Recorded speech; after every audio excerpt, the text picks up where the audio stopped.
আসসালামু আলাইকুম বন্ধুরা, কেমন আছেন সবাই? আজকে দুপুরবেলা আমি মাছ দিয়ে কচু রান্না করব। মাছ কচু ও কচু কিনা মাছ। মাছ দিয়ে পরিষ্কার করে নিছি, কচু কাইটা পরিষ্কার করে নিছি, মাছ আমি ভাইজা নিছি। এখন আমি কচু বসাই দিতেছি। কচু এই যে তেল গরম হয়ে গেছে, আমি সরষের তেল দিয়ে দিছি, রসুন দিয়ে দিছি। রসুন পেঁয়াজ দিয়ে আমি অল্প ভাজা নিছি, পেঁয়াজ রসুন। যে গরম, বাপরে বাপ, এত গরম, কোনো কিছু খাইতে ভালো লাগে না, এত গরম। আমি দিয়ে দিছি কচু, দিয়ে দিছি মরিচ, দিয়ে দিছি কাঁচামরিচ বাটছি, বাইটা দিছি কাঁচামরিচ, হলুদ গুঁড়া, ধনিয়ার গুঁড়া, লবণ দিয়ে দিছি। এখানে আমি মশলা মিশিয়ে নিতেছি কচুর সাথে।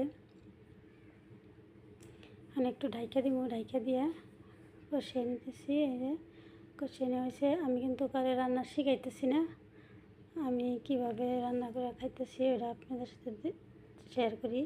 ব্যাচেলার ভাই বোনদের জন্য একদম সহজ। তার মানে কেউ যে কোনো দিন রান্না করে খায় নাই, তারাও পারে আমার রান্না দেখে যদি কেউ খায়। আমি কই না যে খুব ভালো, তার মানে একদম সহজ, তার মানে এরকম রান্না সবাই পারে।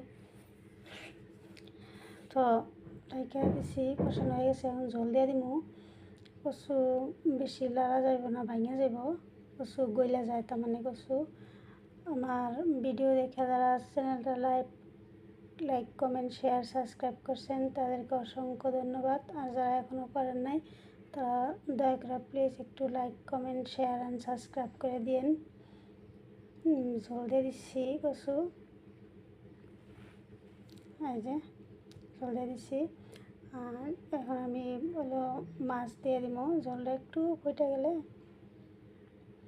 মাছ দিয়ে দিব। আমি মাছ ভাজা রাখছি, আমি আগে ভাজা মাছ দিয়ে দিব। কচুর সাথে মাছ ভাজা দিলে বেশি ভালো হয়, নাহলে কষায় মাছ দিলে ওটা খাইতে আমার কাছে মনে হয় ভালো লাগে না। তো হয়ে গেছে, এখন আমি মাছ দিয়ে দিব। ঝোলটা পুরোপুরি ফুটে গেছে, এখন আমি এনে মাছ দিয়ে দিব। এই যে মাছ ভেজে রাখছি, বড় মাছ দিয়ে দিছি। মাছ ভাজা মাছ তরকারি হয়ে গেছে প্রায়, আর বেশি টাইম লাগবে না। আমি একটু জিরা গুঁড়া দিয়ে দিব, ভাজা জিরা গুঁড়া না কিন্তু এরা কাঁচা জিরা গুঁড়া দিয়ে দিব। একটু জল রাখতেছি, একটু জল রেখে দেবো, নাহলে কচুর তরকারি, আলুর তরকারি এগুলা যখন ঠান্ডা হয়ে যায় জল একদম শুকায় যায়, কমে যায়। হয়ে গেছে আমার তরকারি। আমি এটা ভাজা জিরার গুঁড়া দিই, কাঁচা জিরার গুঁড়া দিছি। তো সবাই ভালো থাকবেন, সুস্থ থাকবেন, আল্লাহ হাফেজ। এভাবে কচু রান্না করে খায়েন আপনারাও।